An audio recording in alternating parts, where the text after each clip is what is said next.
Hello my divine friends, welcome back to the channel. तर आज आपण आपल्या संतांविषयी माहिती घेणार आहोत, जे आपल्या महाराष्ट्रात होऊन गेले आहेत आणि त्यांच्या पुण्याईने आपल्याला जो वारसा मिळाला आहे, तर त्याविषयी आपण जाणून घेऊया.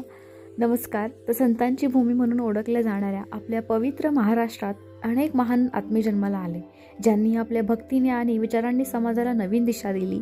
आज आपण या सर्व संतांच्या जन्मभूमी आणि समाधी स्थळांचं दर्शन घेणार आहोत. चला तर मग जाणून घेऊया. आपेगावचे चैतन्य मानले जाणारे संत छत्रपती संभाजीनगर जिल्ह्यातील आपेगाव हे एकाच कुटुंबातील 4 दैवी भावंडाचं जन्मस्थान आहे. संत ज्ञानेश्वर, ज्यांनी ज्ञानेश्वरी रचली, त्यांचा जन्म आपेगाव येथे झाला असून त्यांची संजीवन समाधी आळंदी येथे आहे. संत निवृत्तीनाथ यांचा जन्म आपेगावमध्ये झाला असून त्यांची समाधी त्र्यंबकेश्वर येथे आहे. तसेच संत सोपानदेव यांचा जन्म आपेगावमध्ये झाला आहे. समाधी त्यांची सासवड येथे आहे, जे की पुणे जिल्ह्यामध्ये येते.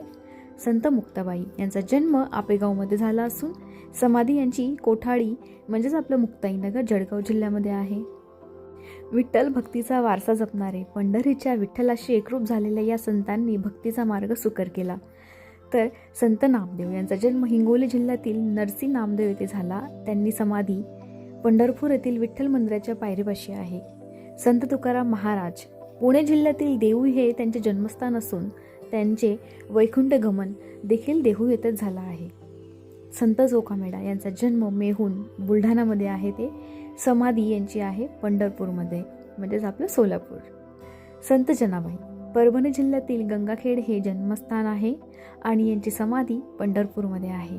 संत कानोपात्रा सोलापूर जिल्ह्यातील मंगलवेढा हे त्यांचे पावन जन्मस्थान आहे.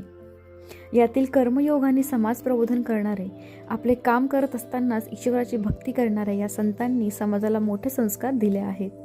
आपले संत सावतामाळी सोलापूर जिल्ह्यातील अरण हे त्यांचे जन्मस्थान आणि समाधी स्थान पण तिथंच आहे. संत गोरा कुंभार धाराशिव जिल्ह्यातील तेर म्हणजे सत्यापुरी येथे त्यांचा जन्म झाला असून समाधी देखील तिथंच आहे. संत नरहरी सोनार पंढरपूरचे हे सुवर्णकार, ज्यांचे जन्मस्थान आणि समाधी स्थान पंढरपूर येथे आहे.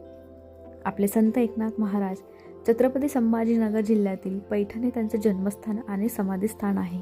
त्याचबरोबर समर्थ रामदास स्वामी यांचा जन्म जालना जिल्ह्यातील जाम येथे झाला असून यांची समाधी सज्जनगड, जे की आधुनिक काळातील दीपस्तंभ मानले जाणार आहे. संत गजानन महाराज बुलढाणा जिल्ह्यातील शेगाव हे त्यांचे प्रकटस्थान आणि समाधीस्थान आहे. आपले संत गाडगे बाबा अमरावती जिल्ह्यातील शेणगाव येथे यांचा जन्म झाला असून समाधी अमरावती येथे आहे. तसेच राष्ट्रसंत तुकडोजी महाराज यांचा जन्म अमरावती जिल्ह्यातील यावली येथे झाला असून समाधी मोझरी येथे आहे. तर या सर्व संतांच्या चरणी नतमस्तक होऊन आपण हा संकल्प करूया की त्यांच्या विचारांचा वारसा आपण पुढे नेऊया आणि ही केवळ ठिकाणे नसून ती आपल्या संस्कृतीची ऊर्जा केंद्रे आहेत. Thank you so much for watching this video. Lots love from my side.